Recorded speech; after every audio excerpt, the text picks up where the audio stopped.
why are we here essentially? Why do we go to work? So never again have an IT project, but having business improvement or verksamhetsimprovement projects that happens to have tech in it. Yeah, very much so.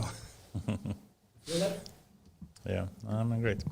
And you said you're interviewing basically the different clinical departments or teams or what do you call them? It's themes and functions. Themes and functions. Very similar to Spotify. Huh? Yeah. Cool. We call it chapters and squads and guilds and things, but it's actually very similar. I'd like to have a guild at the hospital. That would be cool. So what with clerics in it. Yeah, exactly. Yes, good. Obliques. That's good. And you interview them for what? To try to understand what? How to innovate more faster or what? No, there's a number of things that we talk about. One is how we can implement new knowledge faster. What are the obstacles to implementing new knowledge? And new knowledge can come from research, or it can come from other places, other caregivers, other countries, but also other industries. So that's kind of interesting. And another part is to ask them, okay, so what would you see as the most important aspects to work on right now?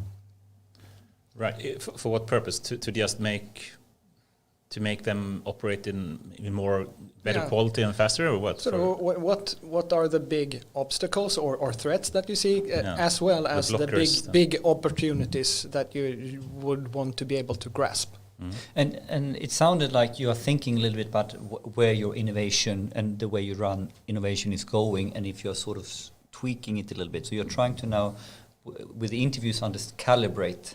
Are we going in the right direction, and are we doing it in the right way? Absolutely. And also, what type of support do they need? So the third thing that we ask about is, how do you handle this in your organization right now? I mean, the bigger one are a couple of thousand employees, and they turn over a couple of billion SEK. So it's sort of medium-sized companies in their own right. Yeah, and it's going to be interesting to further down today talk about what is innovation at the hospital. Yeah, but let's. I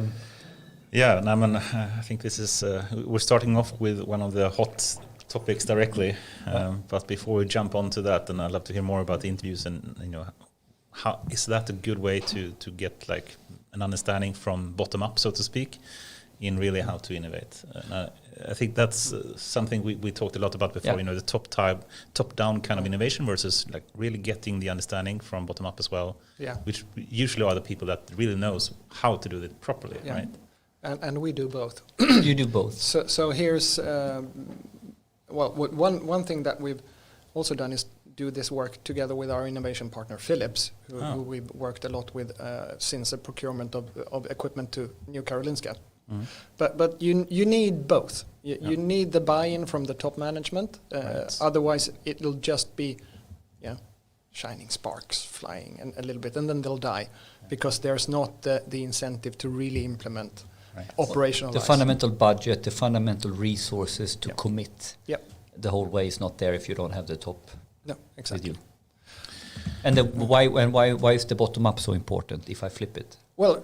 Of course, you will meet lots of resistance if the change doesn't come from below. And I started at ABB, as I said, working with in 1993 when a big project called T50 was ongoing there. T50 was supposed to halve the time from a signed contract to an accepted delivery. Cut that in half. That's a huge undertaking, and that was sort of the directive and the buy-in from top management. But then you go down into the shop floors and make sure, okay, so how can we do this? And that was very successful. So you need to, as you say in Swedish, förankra the ideas. Is it also the whole? I mean, like in a lot of organizations, who really knows the process? So I can see that in any organization I've been to, that you need to go quite concrete down to the people working on it who can tell you, well, that's the PowerPoint, but the way I do it Monday through Friday looks like this. So if you want to talk about half the time, don't talk about the PowerPoint. We need to look at the real process. And they know. So I go here and then I send the patient there and then I talk to this one there and then I have to call the municipality. That's how it really works. Yeah, cool. Let's before we go too deep into this, perhaps we should So much fun. Yeah. backtrack a bit and just ask, for one, welcome here, Stefan. It's a true pleasure to have you here. Thank you. And perhaps you can start to just give a brief introduction to your background and who you are. Yeah, so my name is Stefan Vlachos. I'm head of the Center for Innovation at the Karolinska University Hospital, not the Karolinska Institute, which is a university. We are a university hospital. So you are at the hospital, not the university. Exactly. This is very important. Yeah, But it's really important. But it is a university hospital, so it's Yeah. just not the institute, it's the hospital. Yeah. Exactly. Confusing, but Yeah, and I've been in this position for about 6 years, at the Karolinska for 7.5. Before that, I'm born and raised in Lund. I studied engineering physics. you can't hear that on your voice though. But you come from. I have to work on that. You have to work on that. I don't have to. It's okay. When I talk English. Cool. But Lund, I don't Yeah. have a lot of friends there, so it's a great city, of course. I studied engineering physics, and then I went on to work for ABB for a couple of years, went to INSEAD to get an MBA, came back to work for GlocalNet. That was a hot startup in the late 90s. So operator, telco provider somewhere. Exactly, yeah. That was later acquired by Telenor. Yeah, Telenor. Yeah. And and then another startup that came out of Ericsson Research Labs that didn't get famous was called TerraPlay. Then I was a CEO for a company called Popwire that I had to shut down. That was not so fun. Then I went to the Modern Times Group, MTG, worked for Viasat as head of mobile of various different things from 2007. That is pre-iPhone. Yes. To about the middle of 2011, which was around iPad 2. That's a real journey, those 4 years. Yes, that was real fun. The CFO from Popwire said to me, Stefan, are you crazy? Are you going to work on mobile TV? Who the hell would want to watch TV on a mobile? I do.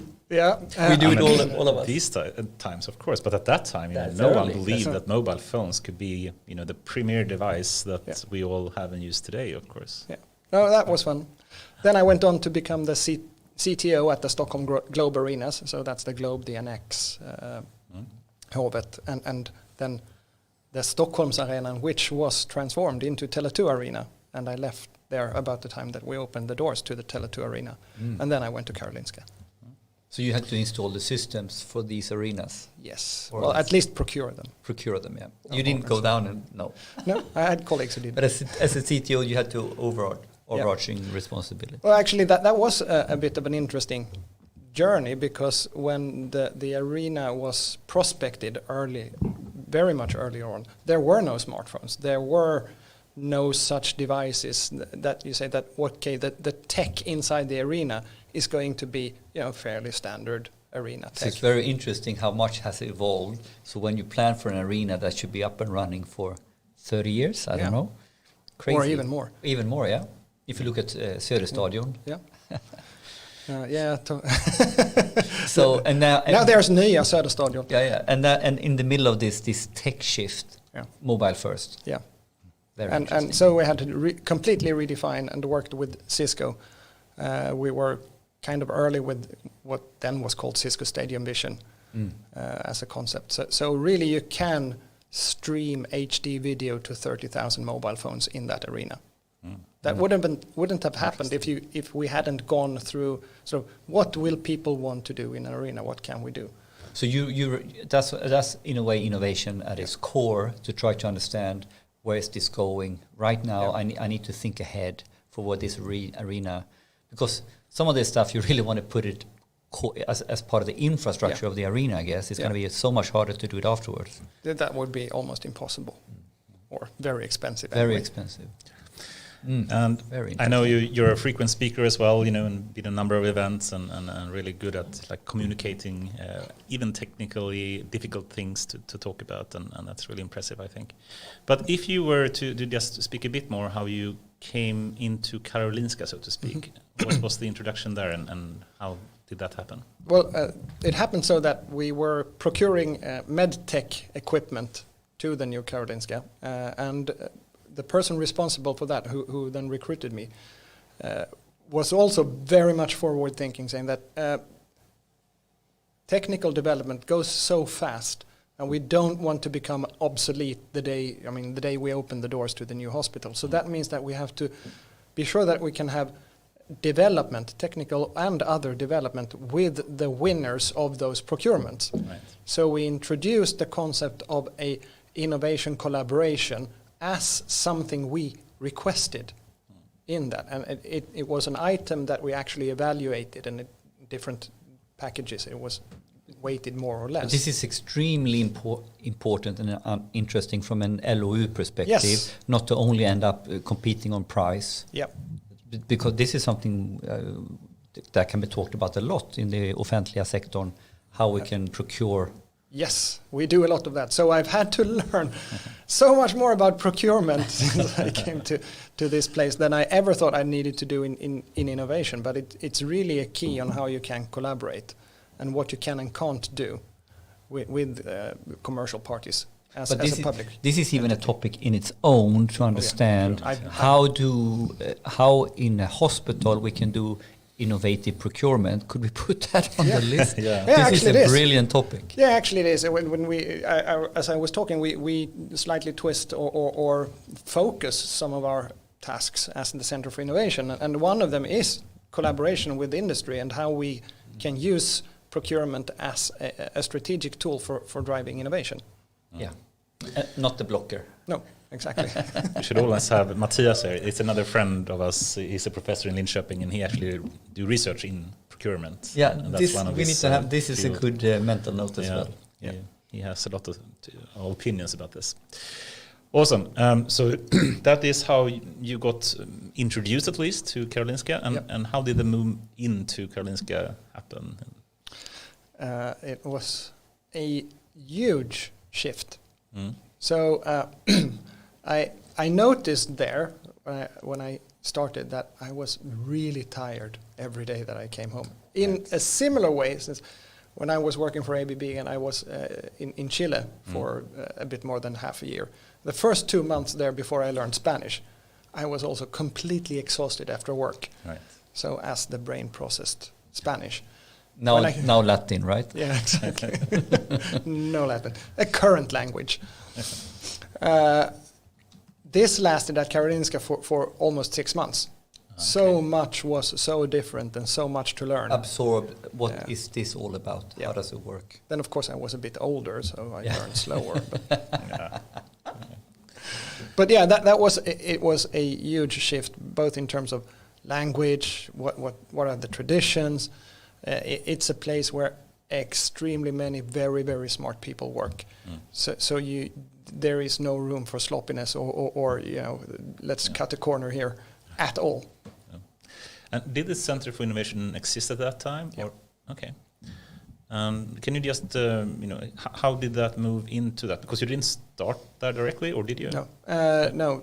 I started at a function called development and innovation, and that part was responsible for all medtech, all IT, the large procurement programs that went into the NKS, and the Center for Innovation, which was sort of a small thing here at the side of it. But you got interested, or has that always been a passion for innovation, or what made that move happen? And how did you become the head of Center for Innovation? Well, I've, as you heard, as I talked about what I've done throughout my career, I don't stay too long in any given place. So before Karolinska, my personal record was 4.75 years at the same place. Say around 2005 or so, I was walking along a beach with a friend, and we talked about life and everything. And I was sort of reflecting on this. So I think I need to get a job where I'm continuously exposed to new stuff. Right. So matches your personality. Yeah. So that means innovation. Right. But isn't that fantastic when you find a little bit of a calling, or you understand on a deeper level, I guess, as you grow older, what makes you tick? Yeah. And then you get an direction for how you should think about where you want to be and what you want to do. I get it's one of those eureka moments. Yeah, it is. and that was before it was before I started at MTG, but I had really formulated it when I went to the Stockholm Globe Arenas. And then finding a place where, hey, here's actually a department with innovation in its name. That sounds great. Yeah. And perhaps it's time to just try to describe what is really the Center for Innovation. Yeah. What do they do? Now I can actually say that pretty straightforwardly. That was not the case back in those days. So we're responsible for supporting the clinical functions with the systematic way of driving innovation. Number two is connected to that. How do we accelerate implementation of new knowledge? So those two are fairly intertwined. They are not the same, but they are intertwined. Yeah, you use the same techniques, methods, processes, and so it's on. also about going from innovation to adoption. Yeah. They are sort of part of the same cycle. Yeah. Different parts of the same cycle. Maybe. Exactly. Yeah, I agree. Number three is how do we collaborate with industry? So industry collaboration, driving a couple of those prioritized contracts that came out of the NKS procurement, most prominently Philips, which won 3 contracts in that, 2 in medical imaging and 1 in patient monitoring. And the last one is we have one guy who's really very specialized in finding public funding. So on national and international levels and driving that. So public funding for innovation specifically, or funding for what? For mostly leaning towards innovation. I mean, the making good use of research or new findings, implementations, but the transition into systematic innovation, systematic learning, collaboration, funding. Yeah. So those are the 4 points that we work with. And how long did it take you to be able to articulate a crisp mission like that? This is fantastic, by the way, but I realize it's not always... It took some time. No, when I started, and I've actually had to describe this mainly because we've changed CFOs quite a number of times. Your pitch, your elevator pitch. Yeah. When we started out, when I came to Karolinska, we were a very loosely held collaboration of a number of Vinnova and other ways funded projects of test bed, a lot of test beds, because that was the fashion. That was a lot of test beds at that time. Pilots, we call it, and we talk about the pilot graveyard, a prototype graveyard. But test beds is something else, I would say. I must defend Vinnova a bit here, because I think Vinnova is doing a lot of great things. But yes, they are, and we're very good friends. Yes. But at that, when you have 4, 5, 6 different test beds that are floating, and there's no strategic direction. There's no where do these fit together? How do we drive towards something that's similar? I mean, it's nice to get started with test beds or prototypes, but you need a path to come to proper production. Commit to deploy, and that is. But I think this is symptomatic when you're driving innovation in snippets or in test beds or in projects or prototypes. And this is this balance that we kind of need to have a holistic understanding for how they fit together, but we can't work on this PowerPoint level, so to speak. So then we need to break it down. Yeah. But if you only work on the breakdown level, we have always talked about this as the data and AI readiness, like the DARE dilemma. The use case, operational value here, very nitty gritty. Yeah. Enterprise or holistic synergies or capability. Yeah. And sometimes the pendulum go all the way over here, it doesn't work. Nope. And then if it goes all the way the other way, it doesn't work either. So this is why I think it's quite interesting how you you have ideas, but you also have something framing a mission. Yeah. Perhaps it's time to try to define what innovation really is, or how do you make innovation work, which could be a different topic potentially. But how would you define what innovation means? Well, I lean, of course, on ISO 56000. Of course.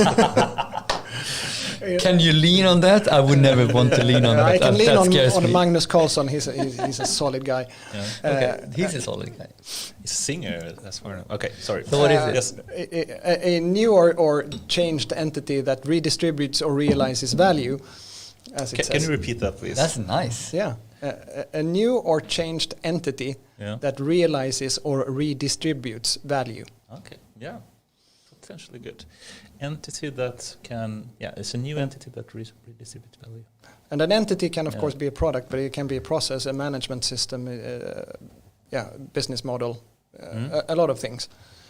And I think we have a lot of work on doing that. This entity can be a lot of things. Perhaps one way to describe it would also be, how would an organization work that didn't innovate? Or it would die. Like a Kodak moment. Or but this definition of innovation, you can be very fancy or you can make it really simple. I had the fortune to work with Ericsson many years back, to work with some super smart people when we helped them distill down a certification and training in product lifecycle management, starting from innovation to end of life. Yeah. And so we had that. I remember that to this day. This is 2005, I don't know, certifying product owners and product managers in Ericsson. And we had that question: do you know the definition of innovation from product lifecycle management perspective in Ericsson? And it was, in the end, we made this into a discussion. And can you imagine going around, doing certification workshops with very, very senior product owners and managers? So it was not like I could teach them anything. It was more about we knew our tips and tricks and how it worked together systematically in Ericsson. And then the bottom line was anything and opportunities to provide value. As a very generic definition. But I think that's too wide. I mean, we need to have clear distinctions here about terms. Because just anything that provide value is more or less... realizing or redistributing value. Yeah, because the point with this was actually very clear when Ericsson did it, was to highlight, don't get hung up on this tech system radio-based days 4.5 feature innovation. You have process innovation, you have supply chain innovation, you have organizational innovation. Yep. So you have innovation from the human aspect, So the whole point was actually don't limit the inbox, so to speak. So innovation can happen in different areas and different topics and themes, as you call it, for sure. But if we just try to, this is a bit hard question, but there are terms like, what is engineering? What is research or academic research? What is research and development, which is sometimes called innovation? Do you find, for example, R&D to be similar to innovation, or is there a distinction? There's definitely a distinction, because our R&D focuses on actually addressing. So this is a problem that I need to solve oftentimes in some kind of technical fashion. So you develop a drug or a gadget or I don't know, a new engine to do something.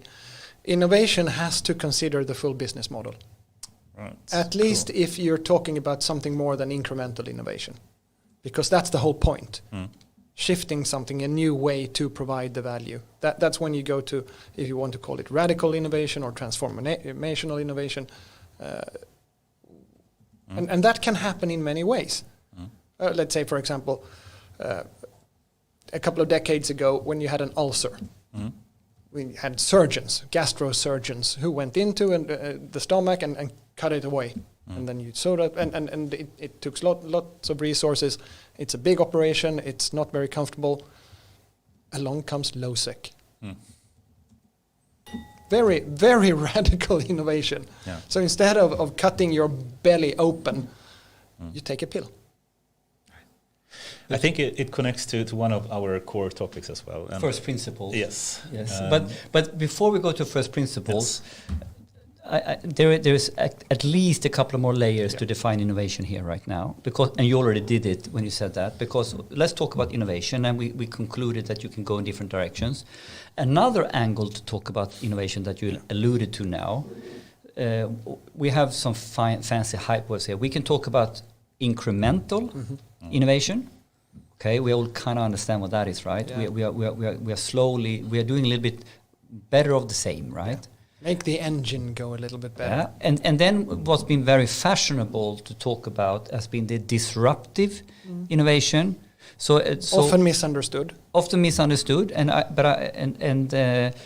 then I put to what we are on about when we talk about data and AI in combination with hospitals or drugs is intersectional innovation. And to distinguish between these different types of innovation paths is extremely important because it leads to different types of approaches to succeed. Could we elaborate around this? I mean, I said 3 now. Maybe there's a couple of more. I don't know. But they are incremental, disruptive, intersectional. You can talk about radical. And what is the difference between radical and the other ones? This is a good one, but I don't know the definition.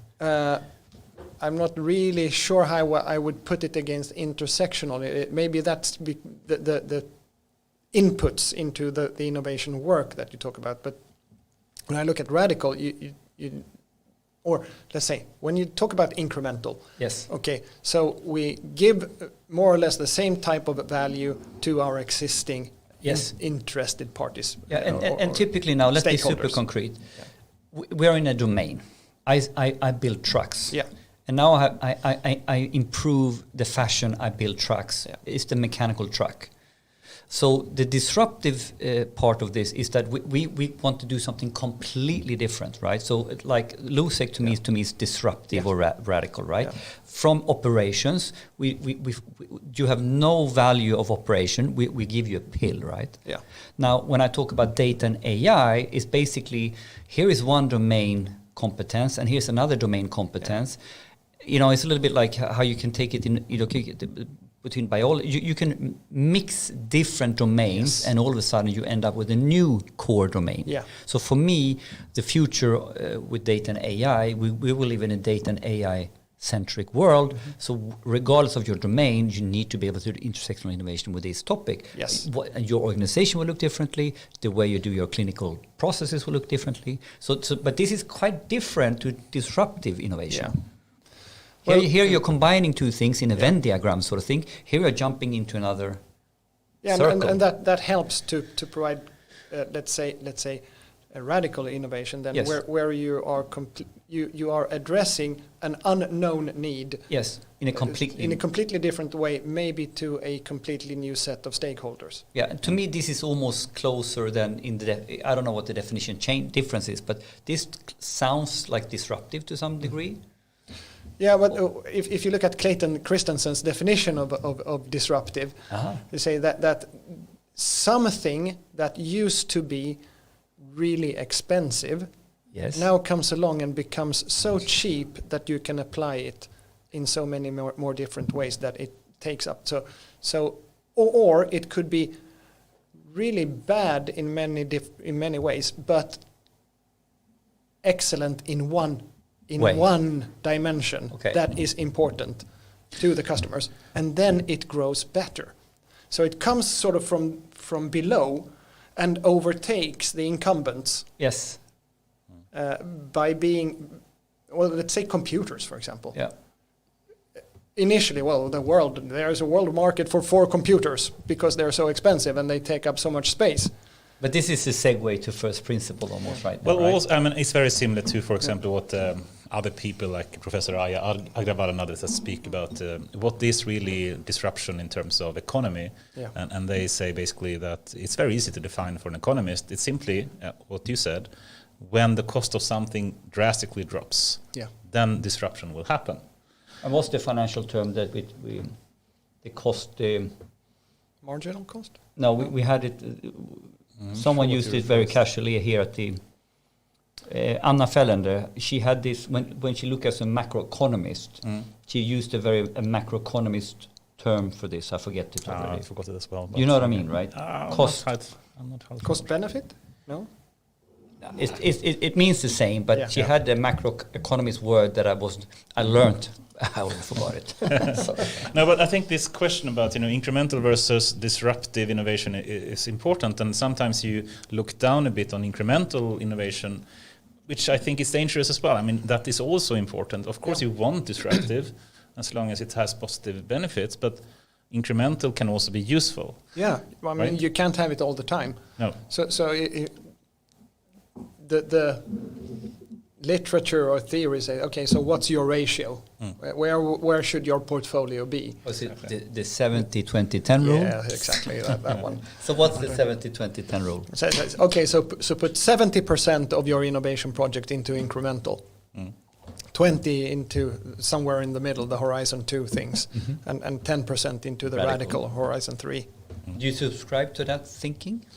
I have no idea if 70-20-10 is right, but of course, I mean, there's people we work with, and radical really means radical. Yes. So you can't have the whole organization worrying about radical all the time. No, you will go nuts. Yeah, and then we come to this people question. A lot of people are not interested in that. Yes, you want to be able to have influence over your daily work life. Yeah. So we can see being able to run incremental projects or initiatives in your organization actually is really good for reducing staff turnover, increasing staff satisfaction. You feel that you have control or an impact on the place you work. So that's great. But very little radical innovation comes from inside. You don't disrupt yourself. It's hard. It's very extremely hard. So, but I think there's a segue here that another way of looking at innovation has something to do with first principles. Okay. Are you familiar with the philosophy and the terminology around first principle? Let's start with that. There are a few first principles. Yeah, let's start with this one. What do we mean with first principle, and what do you think that is all about? And we can, because we have an Elon Musk. Yeah, we have our preferred version, but I'm sure you have yours. But what is first principle to you, if you have heard about that before? Well, if you look at it, okay, so make sure that you address the hardest part first. Okay, so if this is the most crucial assumption you have on for this to work or not, let's prove or disprove that it's true. Is that what you mean too? Well, it's in the neighborhood, but we are a slightly different angle, I guess. I think one way to phrase it is that it's so many people that are afraid to go against the norm. Yeah. If you know that you should do cancer treatment in a certain way, you will continue to think this is the proper way to do it, and to say something different is really dangerous, and people don't dare to do so. But to have the courage, so to speak, of saying, let's look at the first principle, physical or business or technical or whatever kind of principle it is, and really think, what is it we're trying to do? And we usually give this Elon Musk and SpaceX kind of example, saying, if you want to, go to the moon, or as he wants to go to Mars and build a colony there, how do you build a rocket? Well, normal way of doing it is you build a rocket and you throw it away, and you have to build a new one the next time. Yeah. Why is that? Can you challenge that kind of norm?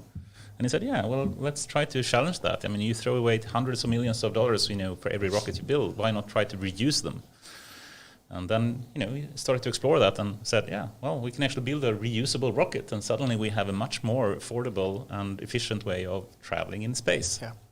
By really challenging the norm and looking at the first principle in how to build a certain solution or product or service. Yeah, and I think we are a little bit awestruck by Elon Musk and trying to pull it down to what is the essence that he's doing over and over again, that right now puts him as the richest man in the world.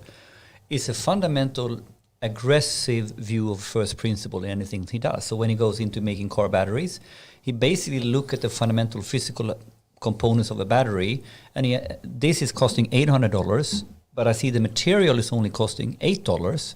So there needs to be a better way to do this for 80 instead of 800. So he basically then there is no so he goes down and breaks it down to its core pieces. And we've had this discussion. This is almost taking first principle into the core fundamentals of engineering, right? And then you can talk about first principles from how you look at your core business. So what is the core business of Scania? Oh, we are a truck manufacturer. But actually, my first principle, I'm a transportation enabler. So if I go down to the core principle of what you use a truck for, it could become something else. Becomes something else. Or my business model can become something completely different.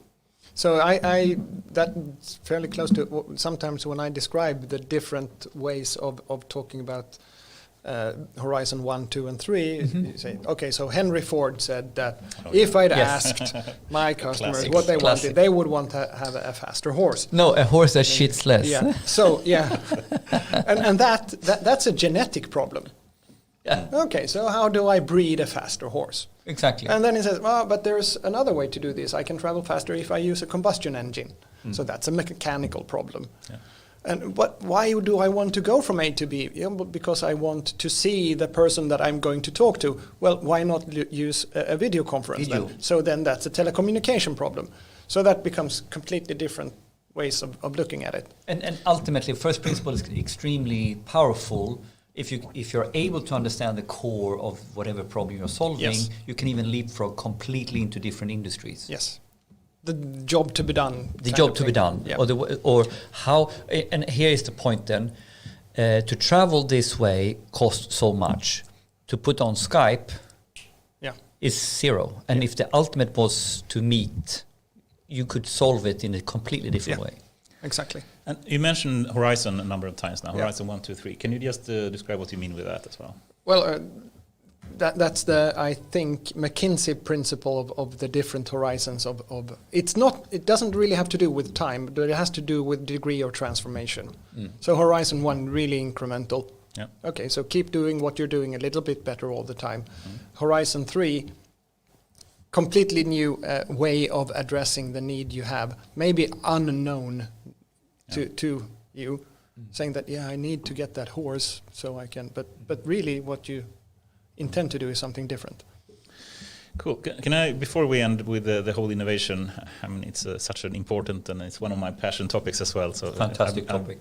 I think it's so important for so many companies, but there is some idea that innovation happens in small domains or on the side.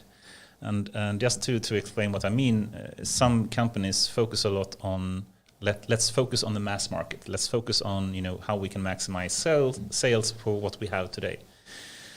And some people would then argue, and I think this goes back to the Kodak moment, if you heard about that. Yeah. Kodak was the biggest manufacturer of cameras, analog cameras. They actually had an inventor, I think in the 80s or something, that actually proposed, and I think he was the first time someone actually proposed a digital camera. But the core revenue was from the film. Yeah, and 3 kilos and a cassette tape. I think they had KPIs like, what is the resolution? And then they said, if it's not improving the resolution, we're not going to invest in it. No, and he came there with 128 times 128 pixels. Exactly. It was horrible in terms of resolution. So the metrics and KPIs they had said, this type of thing will never break. No one will really be interested in this. We know the mass market want higher resolution. And then, they went bankrupt in 1 year in 2008 or something. Yeah.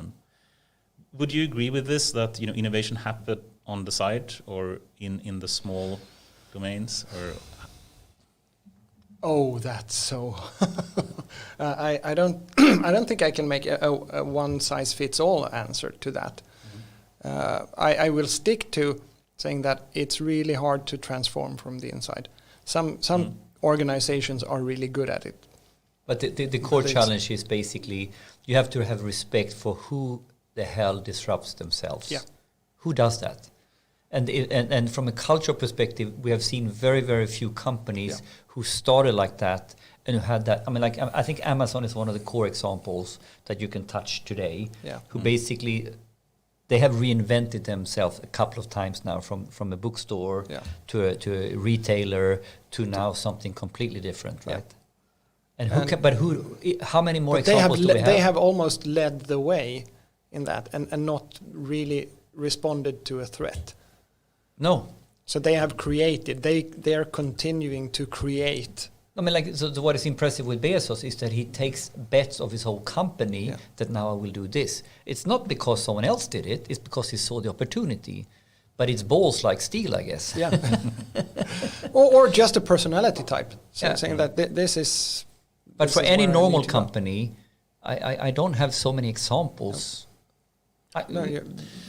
So you have so there is a clear hypothesis that for normal deadly people, you need to have, maybe you can try on the inside, but it's not a bad idea to also try on the side. Yeah, I'm just trying to, at least my opinion is, perhaps wrong, saying that any company that focus only on the mass market or the type of clients, customers, partners they have today, and not even considering, the side small domains, target groups, or whatever they have, they will not innovate properly. No, I agree, but I would twist it a little bit and say that, okay, so if you focus only on the spoken needs, only on the very visible needs that people say, I want a faster horse, and not understanding what is it that you're really trying to achieve. So sort of the core of the design process is what are you really trying to do here? So you have the wrong KPIs in some way. Yeah.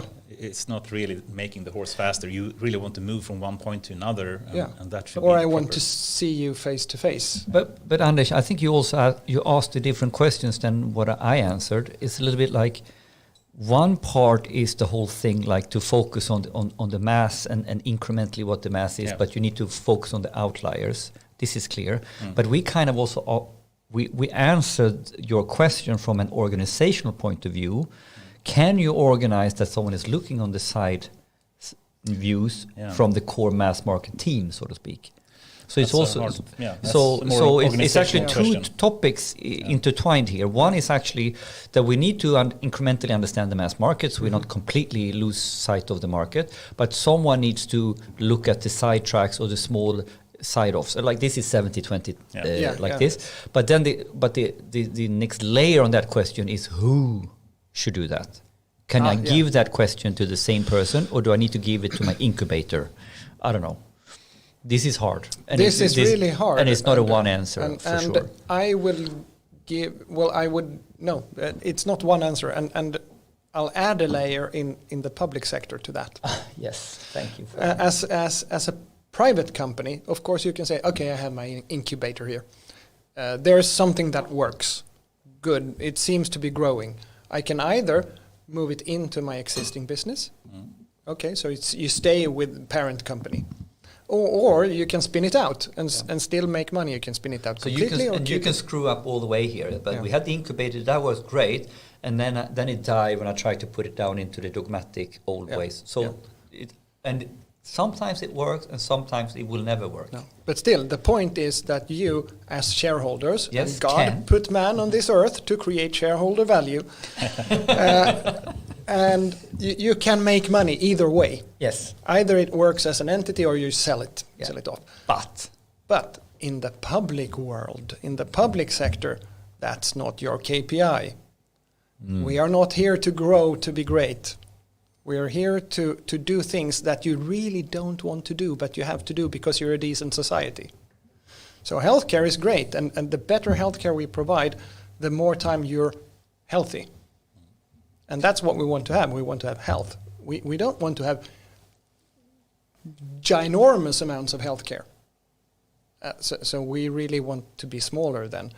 And so the mission statement or the objective that you're starting from gives a completely different outlook. Yes, it does. So then, of course, we have to be really, really good at what we do.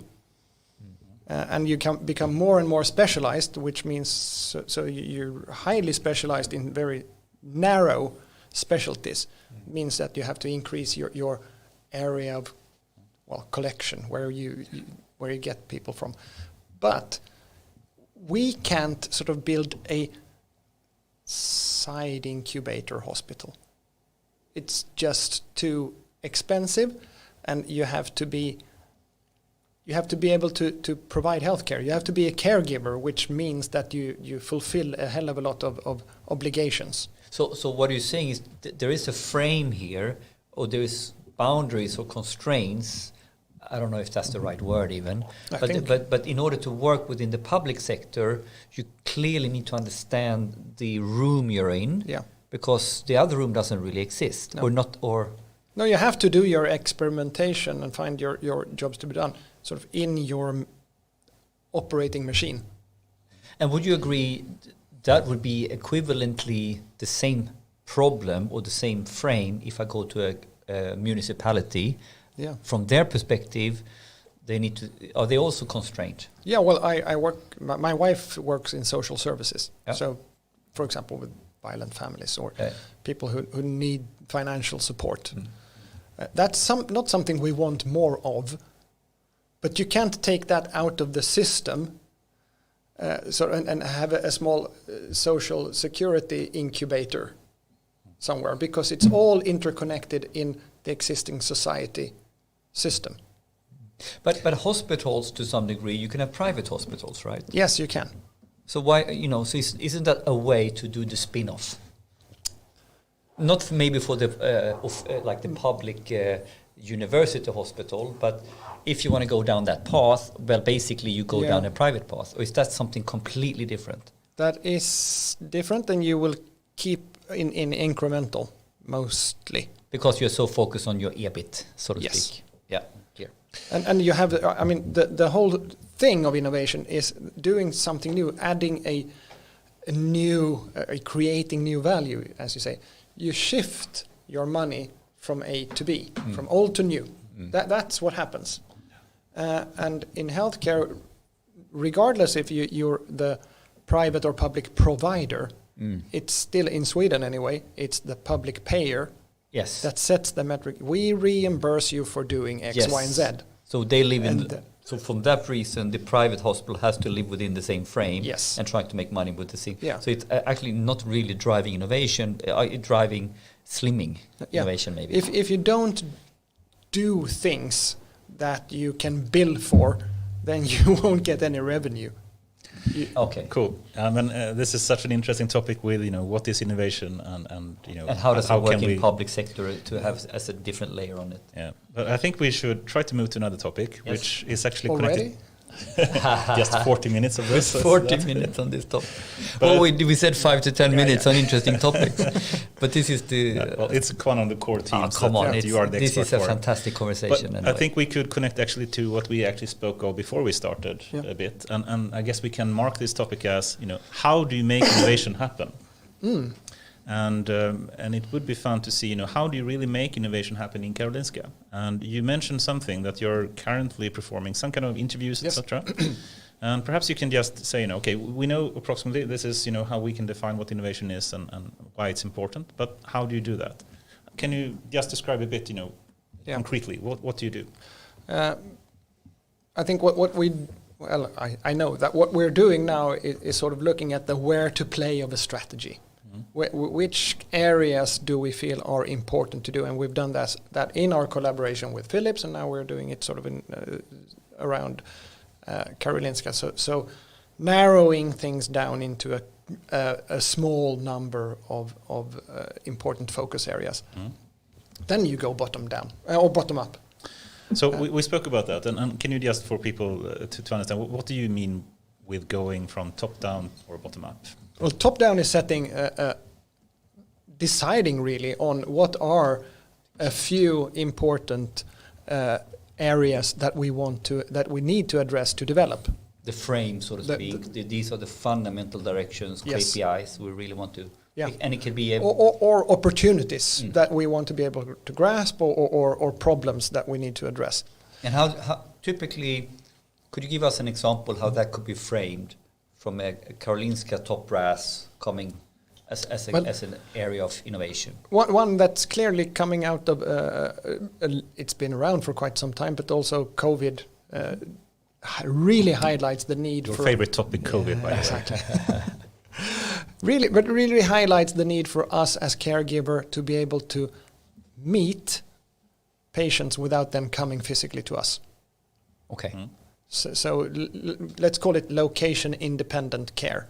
So it's a clear definition of KPI. How can we give care without everyone physically going through the door? Yeah, exactly. And that is one thing for, let's say, chronics with heart failure or COPD or some other lifelong, fairly severe chronic disease, to manage that much more on their own. It's another thing for the cancer patient that goes through medication.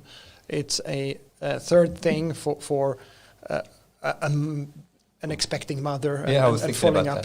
There's a whole number of different things that you want to be able to follow up and sort of keep in touch with care without us meeting physically. Simply to offload the whole system and to give a higher degree of care to more people without exploding the resource cost. And also giving more, and I would say individualized way for you to care for yourself. So it's the care dialogue, so to speak, over time. It's much more so. We mentioned things like, how do we make the electronic medical record a co-creation area? How do we share this? How do we work with this together? I think we can use a technical term, simply making the service or medical healthcare more personalized. Yeah. Just as you make personalized playing lists on Spotify, you can actually make the medical care. A number of years ago, McKinsey came out with a report talking about how much money could we save if we were to go digitalize healthcare. And they talked about making use of big data. They talked about Internet of Things, and they talked about automation. So, and yes, from a technical perspective, great. But you cannot go into healthcare and talk about we are going to put in automation here. You have to twist that around. So what we did then is to look at, reinterpret that and translate it into what we want to do. And we talk about three different things: location independent, individualized, and last but not least, scalable. Scalable as well. Okay. Scalable from the healthcare provider. And what is scalable in healthcare? What does that mean? It means that we have to be able to see more and more patients, help more and more patients or citizens without us becoming much more people to do it. So you need, I mean, like your cost curve and your care level or care volume, they need to be start. Yeah. So if you look at the percentage of care of GDP in any country, is just growing. And maybe that's something we want. We want to put a larger part of our combined production into healthcare, or maybe we don't. And if you look at some numbers, and they are of course not undisputed, but saying that if we continue to work as we do now, looking at demographics and so on, we will need to recruit a hell of a large number of people to simply work. Because we live longer, all this. Yeah. And it's disputed because we say that we are also healthier, so we will not require the same amount of care as we grow older, but still. But just to move a bit back to the topic, how do you make innovation happen? And we spoke a bit about top-down versus bottom-up, etc. And top-down, if I were to phrase it, is something that you have the management team or people high up in the company basically telling people this is the direction we want to go. And then you can have bottom-up. And how would you phrase, what bottom-up means for you? For us, it's very much about listening and catching thoughts about what we want to do, what we can do. Then, of course, it is up to the line managers in their line. We can go in and we can talk inspirationally. We can talk about what we see in the world around us. We can talk about trends and so on. But that has to be picked up there. But what we can do is then also to maybe put out challenges or talk about these are things that we need to be able to address in our different communication channels that we have in our organization. People are fairly used to apply to grants, research grants and so on. So you can put out challenges and say that, how can we help to do this? And you just spoke about a way you're doing it right now for a bottom-up point of view. But before we move into that, would you say that doing just top-down is bad, doing just bottom-up is bad, or is a balance the best? How would you phrase that? Well, you need a balance. If you don't have a top-down portion of it, you will go all over the place, and you will just scatter your resources, and you will not have significant power to do it. If you only do top down, nothing will ever happen, because you will the people who actually know what can be done and you will are lose not trust, involved. right? They will lose trust, and Cool. So let's move into what you actually do right now, and can you speak a bit more about the interviews and how are you going about trying to really capture the bottom-up ideas for innovation? Well, we go about the interviews. They're 1 hour long, and we combine them, and we maybe as you go along in the interview series, as you do, you twist a little bit of the questions that you put in, because you learn along the line, and you want to see, well, does B agree with A that we talked to previously, and what are the surprises that come up? Predefined, like a set of questions at least you try to have, and then you twist them as you. And could you give some examples of what are we talking about? Rounding one topic, breaking it down to process dimension, or like organizational? No, how is it phrased? We're much more open. Very nice. Yeah. Okay. So if we talk about implementation of new knowledge and research, what do you see? How do you do it today? How do you do it today? How could we do it? Yeah. And open-ended. Yeah. And always end with a question about, if we take away all restraints, all boundary conditions, what would you like to do? That's a good one. Yeah. And also, if you were on Jeopardy, what would be your favorite questions? But then going bottom up, what we're doing now is also trying to find the systematic way in all our different teams and functions. So who is our main point of contact and the responsible in that organization for capturing this? Because we're 12 people. And the Karolinska... In Center for Innovation. Yeah, and Karolinska is 15,000 plus people, so we're less than 0.1%. But could we how we do this? Yeah. There is a very key mini theme here. How is innovation, or how is your team organized? And then maybe a little bit, you said you actually have a matrix organization in Karolinska. Yeah. So there are some fundamental context how this works in Karolinska. So for anyone to sort of understand and get inspired, they kind of need to understand some of the context. Yeah. Could you elaborate? Well, if I start with the Center for Innovation, yes, we're a fairly diverse group and have always been. So there's a couple of engineers, as myself, a couple of economists, a journalist, a legal person, a financial person, and a nurse, and all these different types of people. A couple of natural scientists, 3 of them with PhDs, and diverse team is number one. Yes, with diverse personalities as well. That's always fun.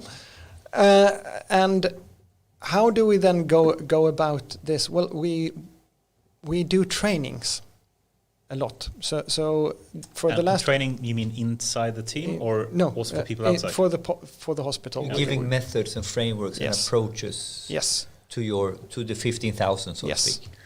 Or to the middle managers, or that too. You don't say middle managers in hospital. We say we're right now. We have 2 implemented sets. One for anyone really, which focuses very much on design thinking, service design principles. So how do we teach that? How do we take up what they want to bring into this course, which is maybe 4-month long thing with a number of modules, and you take something with you into it that you work with. So basically, one way of teaching or getting people to better understand this is you need to have an idea to bring in here that we can work on. Or an insight or a need. Yeah. An opportunity. Innovation starting point. Yep. Somewhere to start.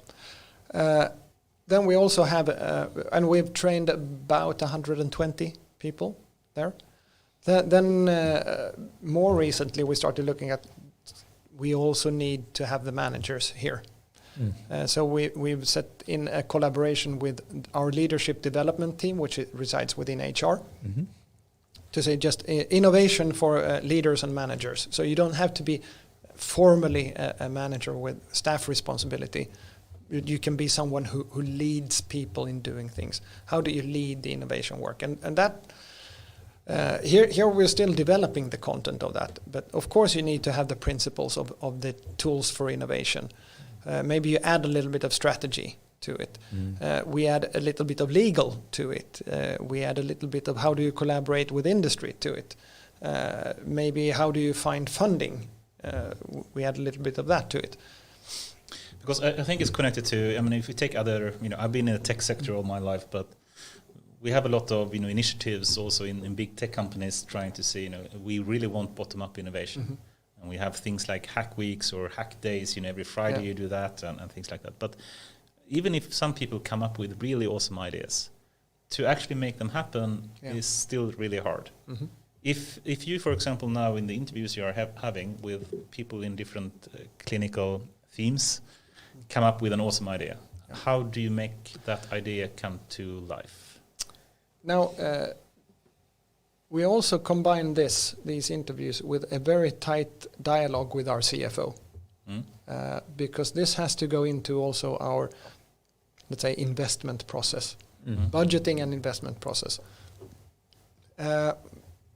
Normally, things grow from, okay, so you have this idea.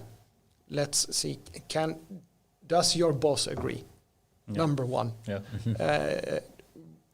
You can have as many good ideas, and they might very well be true, but if your local environment does not agree, it will not happen. How can you then find time to work with this? And different areas have different cultures. So let's say, for example, the emergency department at Karolinska in Huddinge, they've worked systematically with this for quite some time and have actually had they are the number one unit to go through the innovation ambassador trainings, because they found that this was a really good way to keep people. Right. That's an awesome comment, I think. Yeah, to increase the joy of work, to increase satisfaction, and a lot of good things came out of that. I think that's so true, by the way. I wish more companies thought about that. Yeah. If you can actually encourage people to innovate themselves, this will be a really source of keeping people happy and energizing, motivation. And improving your organization at the same time. That's almost a side effect. But the tricky point, of course, is you're alluding to it here, this systematic approach. Yes. So let me challenge you, or not challenge you, but come with this quote here. Daniel Lewis, who actually joined here, he has a many years background working with product innovation in Ericsson, and now he works with Sierra Mobile, 5G, cutting edge stuff in that area. And we know each other from way back. So he knows the stuff we did at Ericsson. He participated in one of my trainings. And we always talked about this in a beer in our hand, sort of, and his idea was like this. You cannot systemize innovation. There is no systematic innovation, period. Innovation comes from the janitor, it comes from everywhere. And then I always argued, this is exactly what we did in the training. You loved the training. We did this product lifecycle management. It was from innovation to end of life. And then he said something that I want to test on you now. He said, but Henrik, what you did with the systematic approach was a systematic approach to industrialization from idea to production. So basically, what we do in Ericsson, what we are really, really good at is we have these ideas, but we have figured out the industrial way, how we weed out the bad ideas, how we get the funding, how we do the beta, how we then take it into, So his idea was basically, for him, innovation was the inbox. That's it, right? Yeah. The rest was an industrialization process. How do you feel about that statement? Do you see what I mean? Yeah, I don't agree. Yeah, good. Why not? Because number one, the inbox, if you dissect an idea, which is what the inbox is, the idea comes with a semi expression of what your need is, and a semi expression of what your solution to that need is. Right. And if you don't separate them, need or opportunity from solution, then you will get tangled up. You will fall in love with your solution, Yes. instead of your problem. Yes. And it's your problem that you should fall in love with, and be really unfaithful to the solutions. No, I actually agree with you, but I want to stay a little bit on the other side. Yeah. But what you're trying to say here now is that if you're not having a systematic approach how to get this vague idea and dress it in the right way first, it's very easy to end up somewhere else. If you don't know what problem you're solving, then you will end up with more headaches than you have. Actually, we have I forgot saying, we have a service designer, one of the only ones who've written a dissertation on service design in healthcare, actually, in Sweden. That's cool. Yeah, and she has her coffee mug that says, "If this is the solution to the problem, I'd rather keep my problem." It's another T-shirt, I think. Yeah, it is. But in German. So in German. If this is, say it again. If this is the solution to my problem, then I'd rather keep my problem. And that, by that we mean that if we don't understand what we're addressing, what we're trying to achieve very properly before we start solving it, then we might very well have side effects or very unwanted repercussions, especially in healthcare, which is, and I've built control system for nuclear power plants. This is by far the most complex thing you can do. But now you're really triggering me to what's wrong with the whole data and AI industry. Okay. Because you see where I'm going with that one, that we're selling tech instead of solving problems. But let's not go there right now. Yeah, I love it. I like that. I want to have that T-shirt. I like it. But I'll talk to Anna and see. But you just give me ammunition when I talk to Daniel at the next barbecue we're gonna have, because I think I think he has a point, right? But the systematic way how you dress up the problem is not to be taking light-hearted. No, it's not. And I've actually. So we do a number of these types of workshops and post-it things on what is it that you're really trying to accomplish here. Mm-hmm. And never, and I'm saying never, have we ended up with the proposed solution, or the actually coming back to what we thought first was the problem is what we are then addressing. Never. Yeah, that's so interesting. First principle thinking in that First ways. principle thinking also. Okay, so just finally closing up the whole idea, how do you make this happen? And bottom up is one approach, but top down, I think we know, and people are simply, they come up with ideas. But I think to really make bottom up happen is really hard. Yeah. And then potentially some people come up with a really good idea. Hopefully you can get along and convince your boss or line manager that this is actually something we should invest in. You have the funding for it and perhaps collaborate with industry and whatnot. But still, even in my experience, it's really hard to make it happen. Do you feel the same? Do you still see the hard thing of making bottom-up innovation come to life? It depends a little bit on what type of innovation we're talking about. I would say it's always hard to sort of frame what are we addressing here. And then it comes to what are your colleagues like? What's the culture like? How's your boss? But we have a number of stories, I would say, where it's gone fairly well. Could you give a single example of a good story? I think a lot of people would love to hear a concrete example of, this was a bottom-up innovation that made possible. Well, it took some time, but we've been working a lot with heart failure. And heart failure is a very bad disease. It's got higher mortality rate than most cancer types and so on. And we worked, let's say, a company came to Karolinska and they looked at us and saying, we are selling heart pumps. A heart pump is something you get sort of as an intermediary step before you get a heart transplant. Right. So you're fairly sick. And Karolinska, you're putting in a lot fewer heart pumps than your comparable hospitals in Europe. Why is that? Oh, damn, we should be putting in more heart pumps. And we see that our heart failure patients live haven't increased their longevity over the past decade. Even though there's better medication, there's been a lot of research, we have a lot better knowledge. Maybe that's because we're not putting in enough heart pumps. So we should put in more heart pumps. And why didn't we do that? When we went down and we looked at it and said, it looks like we're not finding patients in time. They're too sick to have this procedure. Why is that then? Well, maybe because we don't find them when they come to the ER or other things. So we need to educate people, and we started to do that. And long story short, a lot of things happened, and among them, we actually interviewed both staff and patients, asking, do you want to be able to care for yourself? Staff said that 98% of staff said, yes, we think that patients want to be able to care for themselves. Only half patients said, yes, I want to be involved in my own therapy.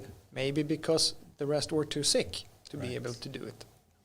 And of course, we're all different persons. Now, in this, we saw that fast readmission was bad. So people coming back after having been discharged come back fast.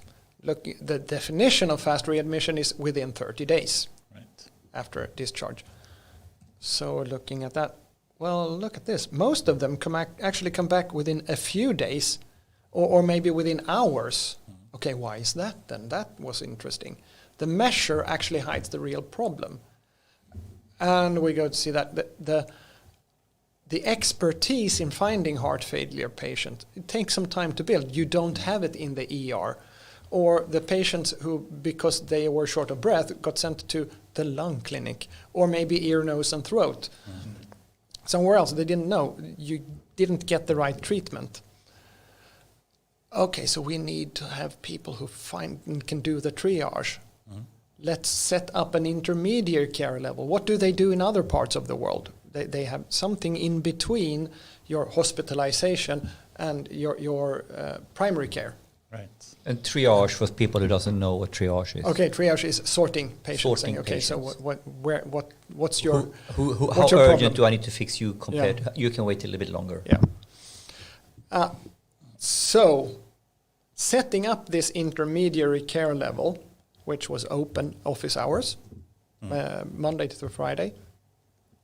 Eventually, in our test group of 200 patients, say, among other things, here's a phone number. If you feel worried, if you feel sick, if there's something that's not right, call us. This number. No touch tones, just, it's a direct number, and there's a very competent staff that will answer. Right. So in the intermediate care level, so to speak. So, okay. And the number of ER visits went down by 54%. This is a phone. And this got implemented. And then, of course, they have worked very much on expanding these things. We've increased the planned visits and decreased the unplanned visits. The reason, of course, for not putting in heart pumps was that we didn't find the patients fast enough. So they stretched out to primary care and collaborating with primary care so that we find the people with the symptoms. And 5 years later, we're putting in almost twice as many heart pumps at Karolinska as the second most active hospital in Sweden. Oh, really? But this story is beautiful because it's so telling that you can only get a general direction from top down, but to dissect the innovation, you need to go into the dirty, nitty-gritty details and get your blood on your shirt, so to speak. You need to get in and mix. Get hands dirty. Yep. Hands dirty. And you say, okay, we need to train and educate people. Yeah, well, that didn't make much difference. Because the problem is this little bit like, have you really understood the problem? Is the fundamental Toyota 4Y? You need to go down to the not the symptom, but the root cause. Yes. And to do that, you are really down working bottom up. Yes. And there is no shortcut here. No, there are no shortcuts. And also there's not one silver bullet. No. That's a good one as well. No silver bullets. No, yeah, exactly. This phone number was one thing that helped. us, but there were many other things they did, and of course they expanded to video and Yeah. what we still don't have is an NPL algorithm that can go through the EMR at the emergency room saying that, okay, so of these people waiting here, 3 are probably heart failure patients and they should immediately go to the heart failure intermediary clinic. Yeah, I'm thinking when we should go there to connect innovation back to the data and AI topic, because another key lessons learned in this simple story, you need the data to see the patterns and the trends, to identify the anomalies, to identify where to look. Without that, you're lost. I mean, like if you had interviews and 10 interviews, it wouldn't pop out. No. You know, this whole idea that why is so many actually coming back within hours? Yeah. That is something you need data on to have. Yeah. That's another key, I think, takeaway when I hear your story. Yeah, it is. And understanding that people with severe conditions get worried. And if you have nowhere to turn with your worry, then you go to the ER. Of course. Makes sense when you tell it. Yeah. Awesome. And let's perhaps move into that topic. And perhaps one way to move more into data and AI, and I still like to stay in the innovation topic, but let's say if we want to have innovation by making use of data and AI, how can we make that happen? And this is something I've been working quite a lot with in different projects. So let me perhaps ask you in this way. Let's take the exact example you took before. You know, simply having a phone number, people can call that, made the problem that ER people have that doesn't really have the knowledge to know how to properly triage the patients, improve. Yeah. But imagine that you could potentially use AI to help that in some way. Perhaps you could use AI to have people in ER that may not have the knowledge but have been extended or augmented or have some extra tools like AI to help them make a decision in a better way. Do you think that could have been helped as well, or could help that problem specifically? It could, because we have many conditions are sort of diffuse. Unclear. Unclear. Oh, they have. You need to dice. You need to be very experienced to see that maybe a series of events indicate X, Y, and Z. And that's why we, for this intermediary thing in this sort of prototype that we set up, we had 2 very experienced nurses and a very experienced physician. And that's, I mean, what you want to do when you train an AI. You want it to be able to amalgamate all those different experiences into one, so that you get it scalable, because it takes 20 years to get very experienced. Yeah. And because this is one of those data AI innovation dreams that I cooked up over a glass of wine with someone. Like, why don't we have the triage nurses with Google Glass, and so that takes the picture, looks at the patient, and also what this patient says, but also recognizing how he speaks or how he's, and basically while you're talking to the patients, this is the augmented human. You have the vast database of deduction of what it could be popping up, like Terminator 3, 4, 5 bullets. Yeah. It could be this, it could be this, it could be this. So I mean, like, it's from a, to do that technically, it's not super. I mean, like, it's huge in one way, but it's not that. You can load up all the different images. You can load up all the different literature. And then you can build a system around that, or that someone can have, on an iPad, maybe. I don't know. Are there cases like this? Is this there done? are cases. I mean, there's Babylon Health and others. There's a great book called Deep Medicine. I don't know if you read it. I don't. But there's it's Eric Topol who wrote it. He started out by writing a book called The Patient Will See You Now. So sort of changing the power structure of medicine. He's a cardiologist himself. And in Deep Medicine, he goes into these topics of how can we use data. And there's so many different ways that you can use AI and make use of data in medicine that are sometimes counterintuitive. Sometimes you can help really find the connections that you as a human need to be really, really experienced to do. And the other times, if we go back to Watson, IBM Watson, which was a huge failure, I think, and what he says there is that because you went for the hardest problems first, instead of here's something that we can really automate or industrialize quicker. Taking the discussion with the patient,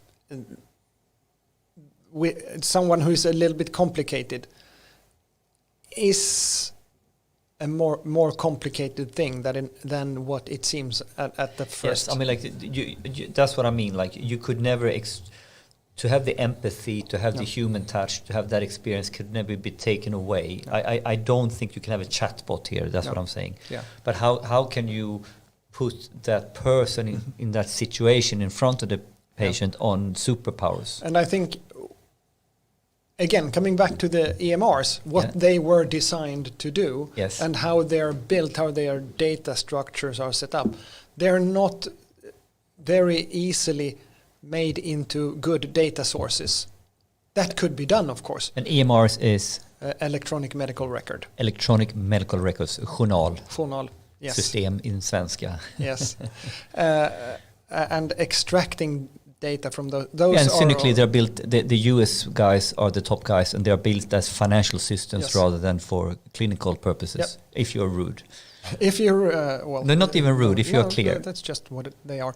And the one we use here in Stockholm was built on with PL1. Programming language 1. It's from the 70s or something. But yes, oh my God. And it's not a database at the bottom of it. It's just a flat file structure. Oh my God. And this cannot be replaced easily, of course. We tried to do it many times. Yes, it takes some time. And the most recent procurement was stopped. Yeah, but and here we come back now. If you're going to build a perfect EMR that is good for the bosses, is good for finance and accounting, and by the way, should be good for AI for the triage nurse.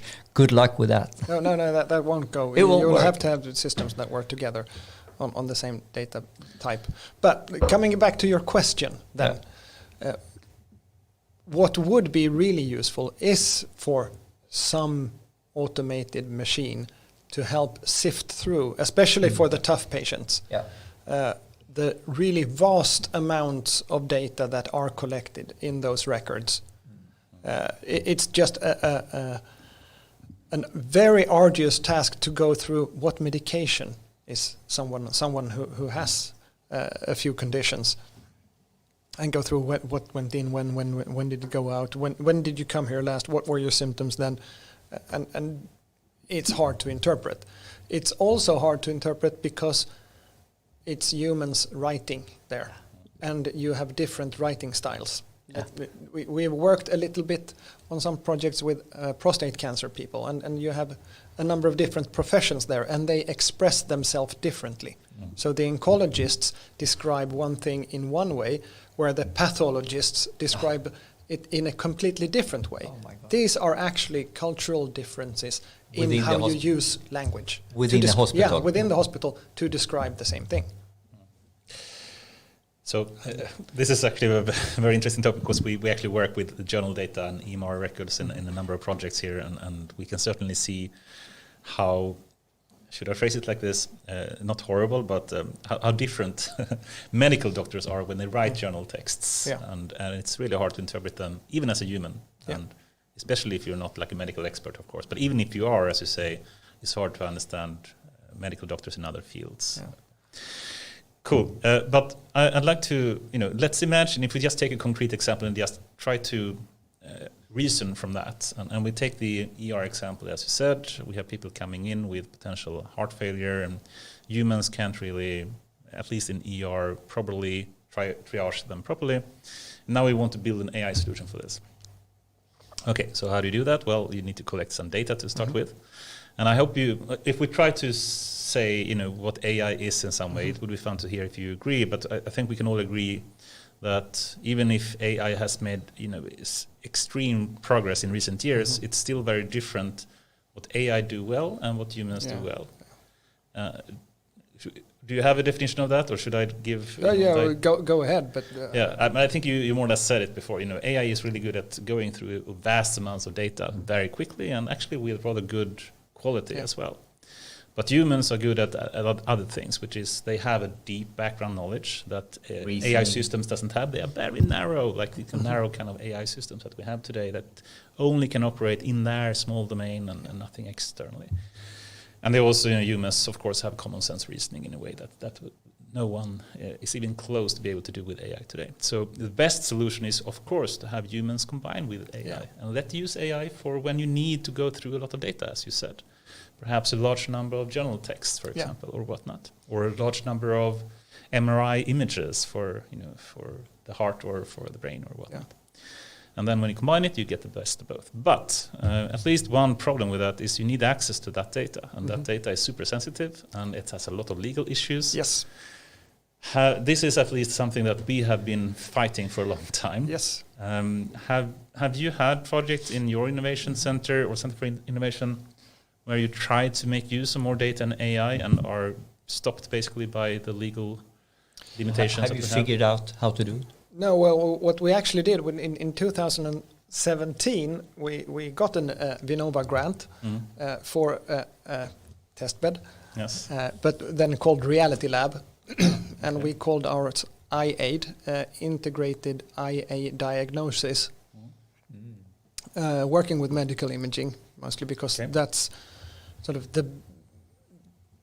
those images reside in our best technical infrastructure for doing this, and Region Stockholm is fairly condensed on that. And our idea was not really the algorithms themselves, but rather the path that you go through, connecting procurement, all those different legal parts.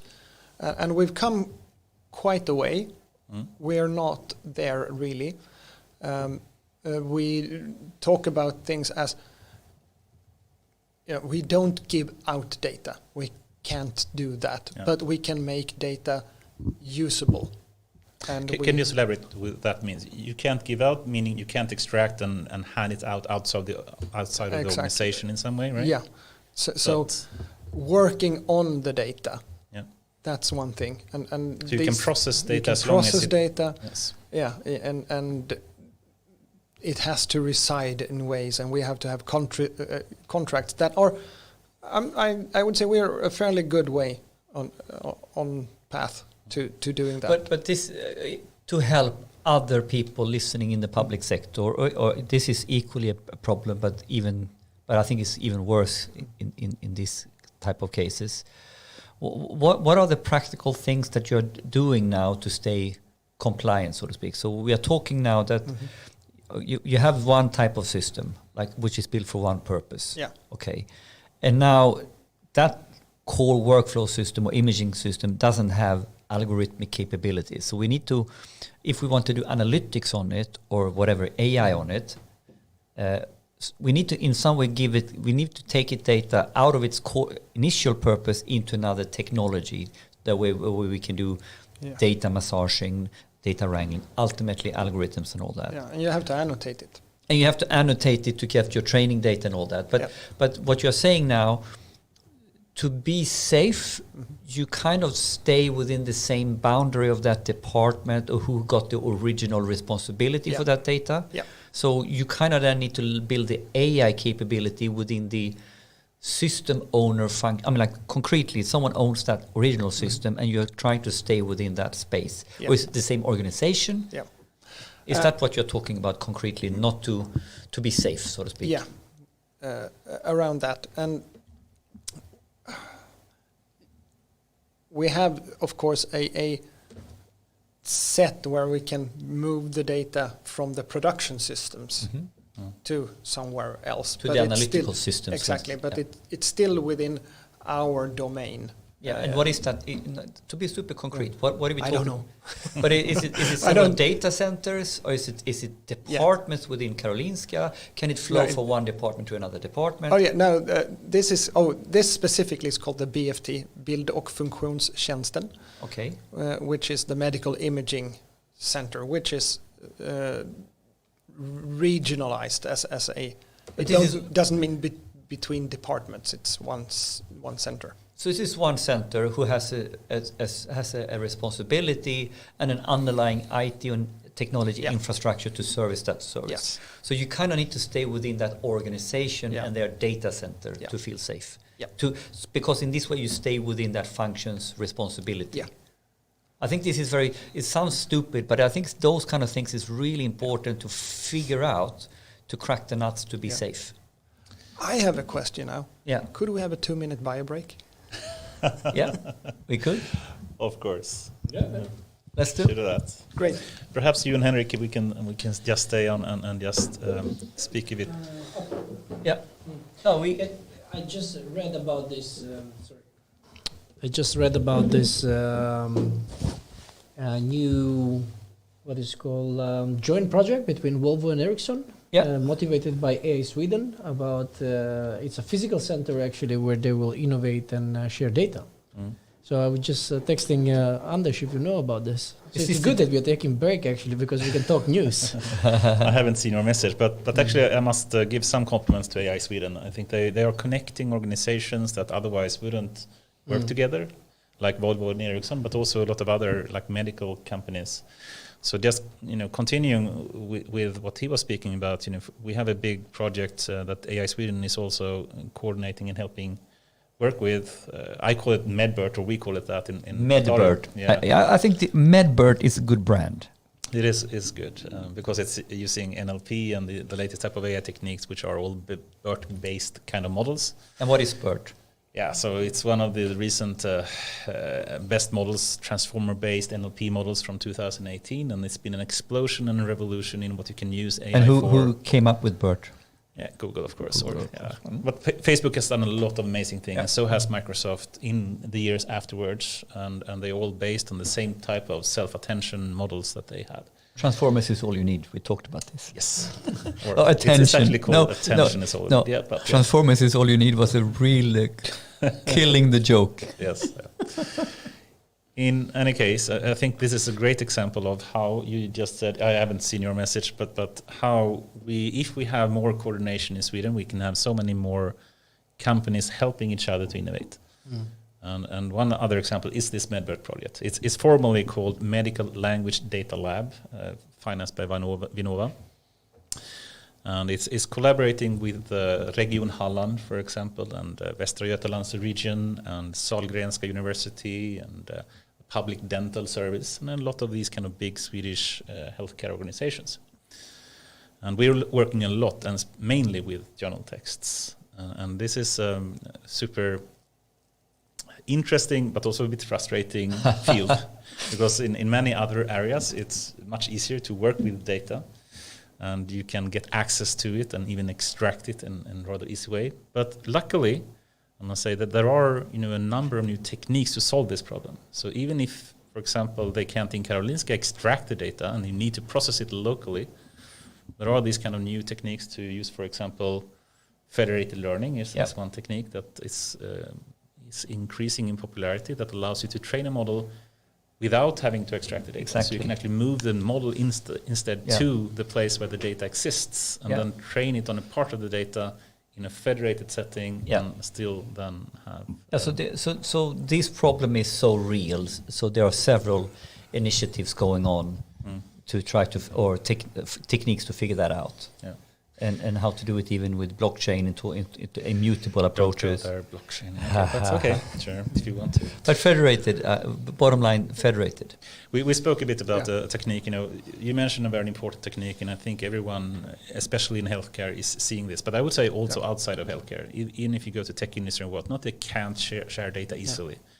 And data is super sensitive if it has any kind of user data, but also, it doesn't have to be user data. It can be, sensor data that is sensitive from competitive point of view or whatnot. In any case, the need to be able to work with data in a decentralized way, I think is, increasing, so much. But luckily there are techniques. I'm not sure if you heard federated learning and these kind of techniques. Yeah, I've heard a bit about that as well.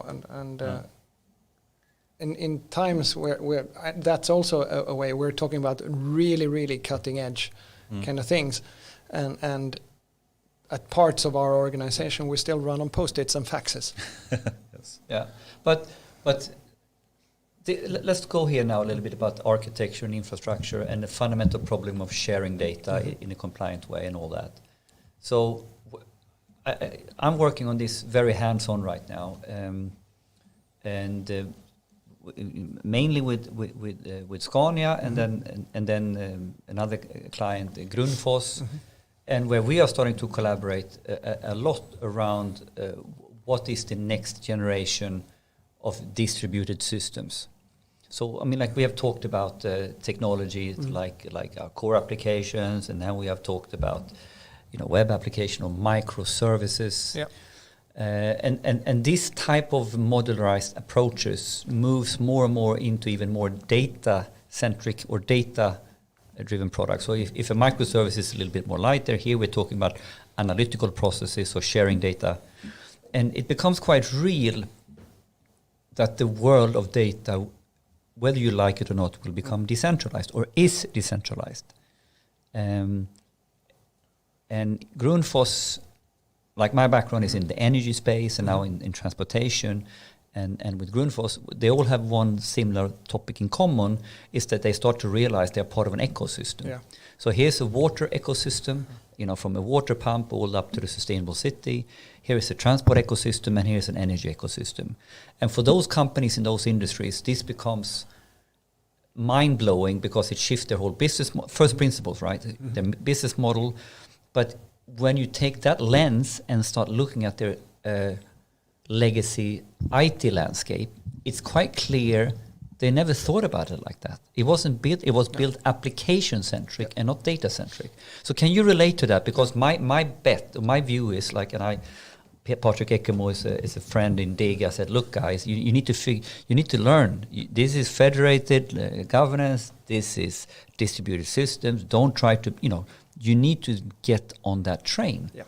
What do you think? This is my my opinion on this. So if we look at then in our perspective, what are the public security systems doing? Because we are working in that space, and in our space, where you do some kind of improvement, is very rarely where the financial benefit comes. So we keep you healthier. We make sure that you go back to work faster. The financial benefit comes from, the patient himself or herself can go back to work earlier, less from the insurance systems, and so on. And of course, you can find those ways increasingly more and more complex because we have more and more complex systems that fit together.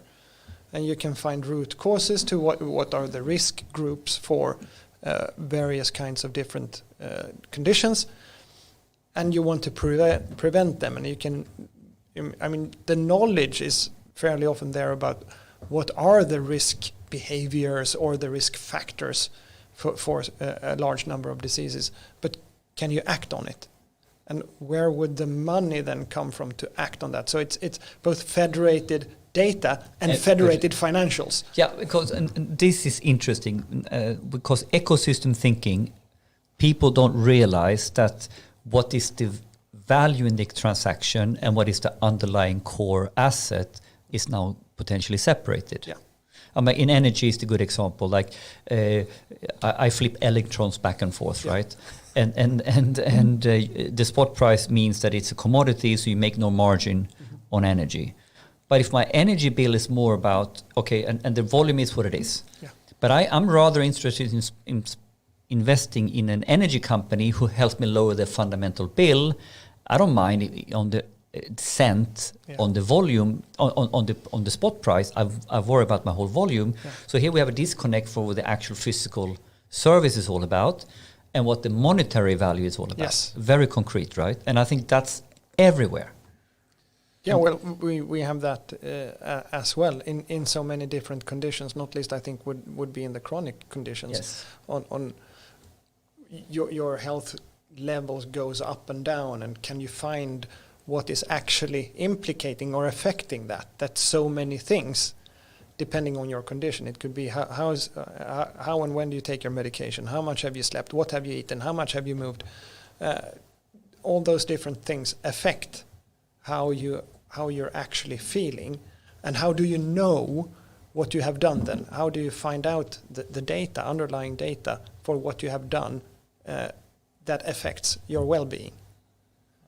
It's mind-blowing, both in terms of the complexity, how it grows, but it also, I think it ties back into the fundamental topic of innovation and radical innovation, that when you start studying the ecosystem topic, you can realize that, well, the best way I can improve heart failure rate had nothing to do with the pumps. It had to do with something completely different. Yeah. And by the way, we now need to monetize something else. We need to put together another service. And by the way, it's not in the same department. It's in a different part of the hospital system.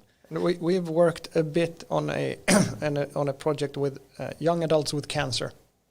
Also in combination with other parts of the social security system. And because you're at that age when you normally go through maybe senior education, or you get your first job, and you're a late teenager, and there are so many things that make you, I'm not compliant with my medication, but I'm also sick and not earning money, so my social benefits are based on the absolute minimum, and I miss out on maybe, you know, my student loans, or I have to stop my studies, and then I have to start repaying my student loans after a set piece of time, and those things don't work together. There's large gaps between chairs that because systems don't talk to each other. So let's say there's the life event of I'm 17 and I got cancer, or I'm 19 and I got cancer. I worked for 6 months after my high school graduation, and I am not eligible for almost anything. Cool. The time is flying away. We have like 20 minutes left, and I'd like to cover a couple of other topics as well. And, interesting. You actually made, I think, an interesting comment recently, and you just mentioned it now again, about systems speaking to each other. Yeah. And in Sweden we have a number of different isolated, or I guess they are talking a bit to each other when it comes to EMR or journal systems. No, they don't. Nothing at all? No. I mean, simple example, a couple of years ago, me and my wife were skiing in the winter holidays, and she had sinusitis. Yeah. In a place where you only have orthopedics in the winter, but they had to fax her journal system from Stockholm to that place to see it. Still, you made the remark, which I found a bit interesting recently in the beginning, saying, I'm not in favor of having a single system. Can you just elaborate a bit more? A single monolithic system would be so standardized that you cannot change anything. Most of the providers of those systems say that they are open, but they're not. If you want to have get a request, I want this and that data that's not in the standardized reports, you get put in line of their product roadmap, and maybe your request is addressed 2 years down the line, and that's if you're in the US. Or then you start ripping it apart, customizing the hell out of it, and then you're on your own. Yeah, and then you're completely on your own. So the problem is if systems become too big and they can't really adapt and become too slow, and you can't really make them flexible. Is that what you're saying? Yeah, and you can't have. There's so many things happening.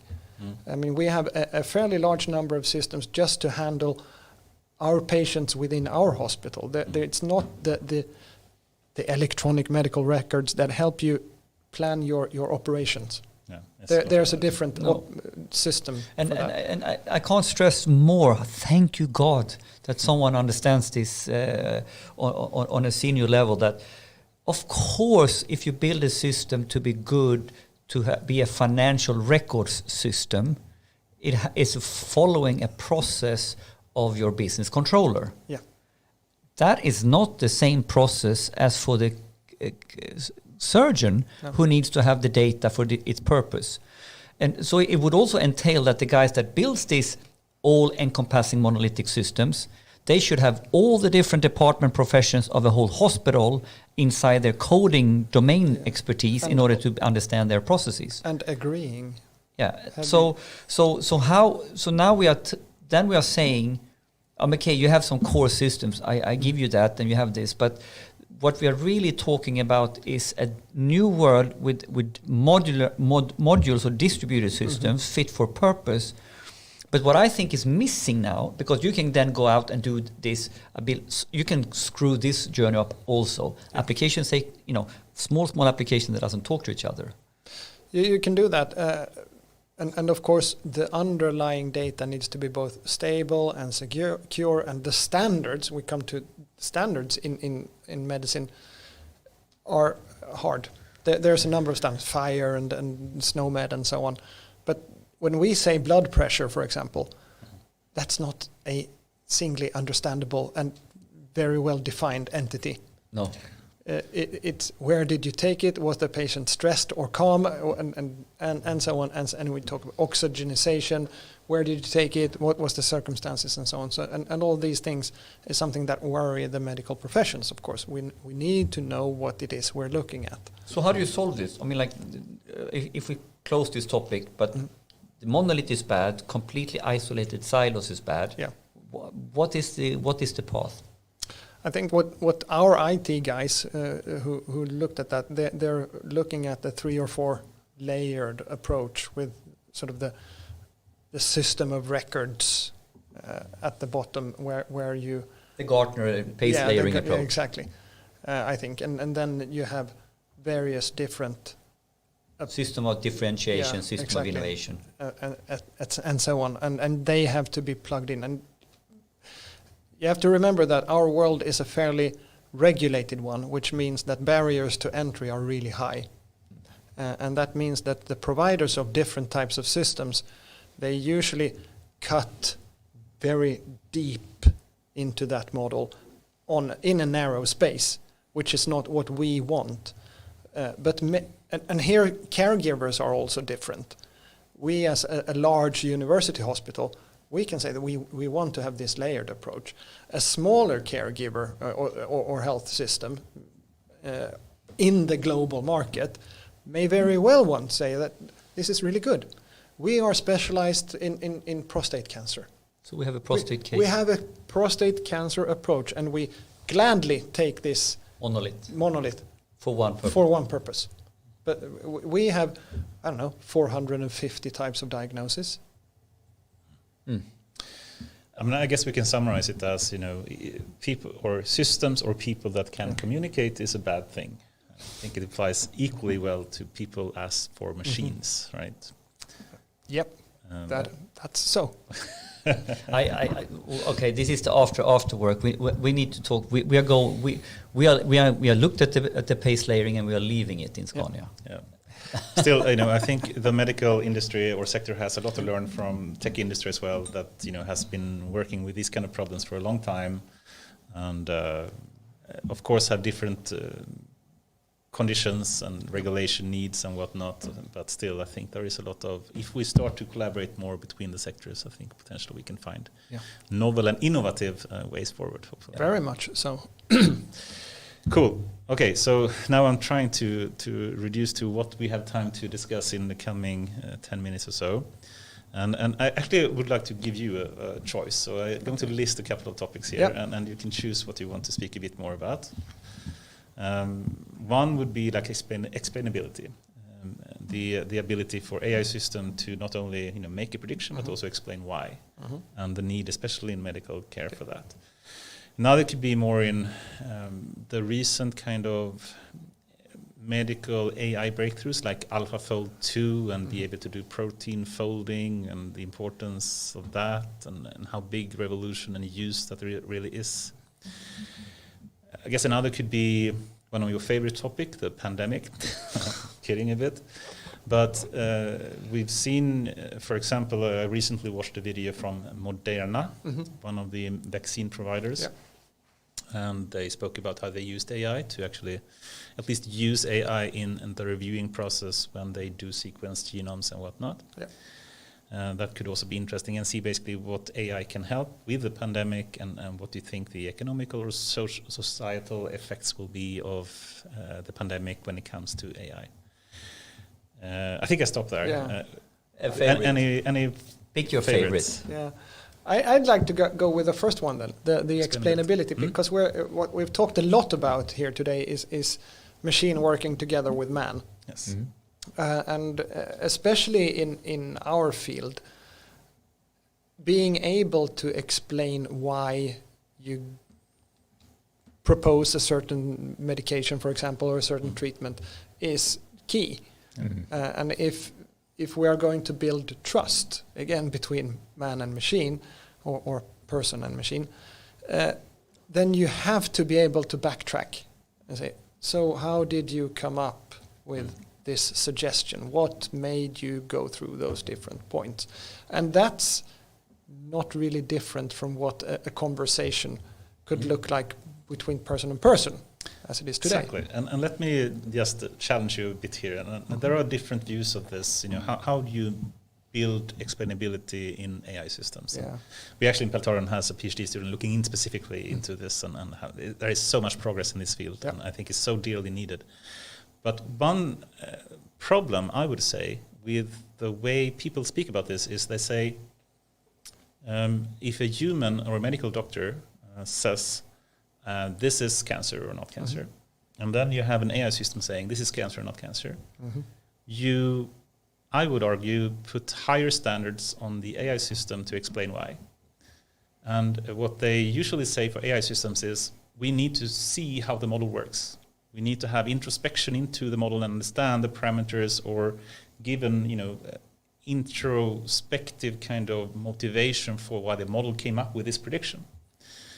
And then I would argue that, okay, do you do that for a human as well? If you were to say to me, I have cancer, I don't go and watch your neurons, how they came up with that decision, but I potentially would like to ask and ask you to explain why. But okay. Now we're in the translation of one-to-one, sort of saying that let the machine help the human do what the human already does. And then you go about training the system on what the human says is right or wrong. So you really need to have good annotation and so on to do. Yeah. I would say that, yes, that's fine. I was trained on this set, and because my training set looked like this is why I say that this is probably something we should look into further. Yeah.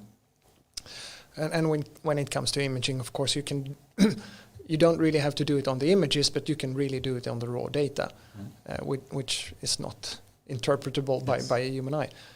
It's much more interesting when you dig deep for connections, as we talked a bit about. Okay, can we identify heart failure patients by this, and say that because I found this and that, and then and this is between, and here's weight gain, and here's weight loss, and here's fluidation, and so on.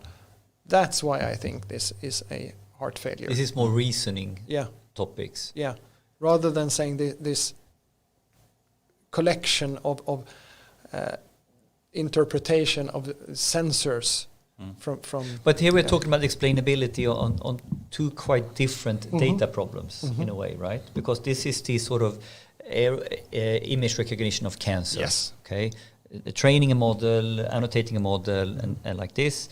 Whereas this has more to do with the connecting the dots, reasoning. You don't like when I mention the knowledge graph, or not reasoning either. But that's no, okay. But that's what's the difference here? I mean, like, let me be the dumb one here. Okay, this is kind of clear to me by now, but what is this? What is this reasoning, or what is this? Because the problem is real that you're explaining, right? And data can help. Yeah. Before we move to that, let me try to close the discussion I had, or the reasoning. Is that not explainable, or am I? Well, reasoning, you can so easily dive into that for half an hour more. All right. So before we do it's that, off explainability. Okay. let's stick with explainability a little bit longer. What I'm saying is, since we actually are doing a lot of research in this, there is so much progress in having explainability that doesn't mean having to understand the model. And I'm a bit sad when I hear people that may not work with AI themselves, but they say, I don't trust AI models because I can't understand them. And that statement is super scary to me. It's like saying to you, I don't trust you because I don't understand you. Yeah. If you were to explain why you made a decision, then I would trust you, even though I don't understand you. Or maybe you wouldn't trust me because you don't agree with me. Yes, but both of those are okay. Yeah. But I don't agree with someone saying I don't trust the system because I don't understand it. I would trust the system as long as it can explain itself. This is, I think, fundamentally human. Again, we are, if we're looking at self-driving cars, for example, we know. Perfect example. We know that the number of accidents per driven kilometer is a lot less. Yes. For self-driving than for human-driven cars. Yes. Still, we put the self-driving cars to a much, much higher standard. Yeah. And I think actually that's okay, but you would never be able to understand, for one, how mechanically a car works, right? No. I can't explain. There are people that can, but I certainly can't. But I'm perfectly fine with driving a car still. I would even be fine with being a passenger in a self-driving car, as long as I can trust it. And then the question is really, how do you build trust? Does it mean that I need to understand every model and parameter that is used in that model? I think you need to be accustomed to it, and it's like any relationship. You need to work together for a while and get to know each other and see that, we agree here. We're on the same path. But is the key mission to gain trust rather than explainability? No, not rather. I mean, I think Both. Trust is built because of explainability, but not about understandability. I think the two is very different. Okay, so now trust, explainability, understandability. Yeah. So, but say okay. So you work on a design task. Okay. So we're two design students. We want to build a web shop for gym products. Okay. So we sit and do that on our own. It's sort of a thesis work. I come up with one design, and my colleague come up with another. I said, oh, you did like that, and you did like that. Good, but both of them sort of do the job, but differently. And I think we don't, as you say, we don't dive into what was your thinking around this. We might do that in a discussion afterwards, and we learn from each other. But saying exactly how did the deep neural network work and which neurons fired where, I think very few people would dive into that. it would be impossible for a human to do as well. So it would basically exclude the But there's a lot of regulation also in our I field know. that comes back to saying why did we do this, that, or the other? You need to have a documented decision. I mean, there's the compliance regulatory also states there needs to be a documented analysis or decision. Yeah. So then maybe it's also about how can we build the AI models in such a way so they can produce that type of decision log or whatever that is. Yeah. So, But also that the regulation is not really on par with what the latest type of techniques work. But still, I would say just to mention, since we don't have much time, I'd just like to give one hint in what the latest type of explainability really can do today. Yeah. So what you usually see, you mentioned medical imaging, for example, and you can do a lot there to simply highlight these areas of the brain was really what was focused on as a positive or negative part for deciding it was a cancer. And this is usually called attribution-based type of explainability, which can be used for text or tabular or time series or whatnot. But there is also another type of explainability that is now being created, which is more generative. So instead of attributing to the input data that you use for the decision, you ask the model, please explain yourself. And it actually gives out in natural language, in English or Swedish, saying, I think you should prescribe antibiotics because, and then it references the journal text that it was using as input. But phrase in even natural language and explain. We are getting to a point now that we can actually code the explainability, the generative side of explainability, so we allow the AI itself to pinpoint which data points was the important ones. Not even which data points, to really, just if I were to ask you, why do you think I had cancer? I would not look in your brain. I would rather ask you, To give why me do you think? And then you would describe and this that. is the generative side of AI, that we are not so far away to actually ask the question and get in natural language back. It works surprisingly well, at least for That's us. interesting. That's cool. It's really amazing. Actually. But this is quite far away from what I think the general understanding is. But then I have to ask you, you've worked at Spotify. Yeah. So I like Wilmer X. I'm from Lund. Yes. Why on earth does Spotify then recommend Dan Hylander? You know, I hate Dan Hylander. we You actually- cannot be a Wilmer X fan and like Dan Hylander. You don't know how many times we get these questions. And we had some good jokes about yeah. it. So. If we have a few seconds, I can just give you an anecdote exactly similar to what you just said. Yeah. We had a big, not a bug, but a problem in the algorithm that recommended songs, and it basically recommended Swedish people Danish rap music. And then we had a lot of complaints from Swedish people saying, I, for one, hate Danish music. Secondly, I hate rap music. Why the F are you recommending me in Danish rap music? And then we had to look into, what really is happening here. Yeah. And then we could see the problem in the algorithm was shortly described as it was symmetrical. So saying, if people in Sweden like Danish music, then Danish music would like Swedish music, and vice versa. Yeah. But in reality, that was not the case. So Danish people apparently like Swedish music more than Swedish people like Danish music. So this kind of symmetrical kind of relationship doesn't really hold. Mm-hmm. And it broke down. Yeah. So we had to do a lot of tricks to it could be something like this, yeah, right? So people who like Dan Hylander actually have a good taste and also like Wilmer X, but people who like Wilmer X do not like Dan Hylander. Yeah. Yeah. It could be something. Could be exactly could like be that. exactly like that. Yes. That's the symmetric problem. Yeah. Big problem. So frustrating when you have so many more topics you'd love to bring up, and we haven't even touched Corona. But I know you're so tired of speaking about COVID, so we perhaps should skip that. Skip it. And cool, Stefan. And we're running out of time, so perhaps we can end with what's next in your life, personally or professionally. Very close now. I'm actually going into the woods to hunt with my daughter this weekend. That sounds awesome. So we close every hunting season with bringing the kids, so the next generation come out and help us. And what are you hunting?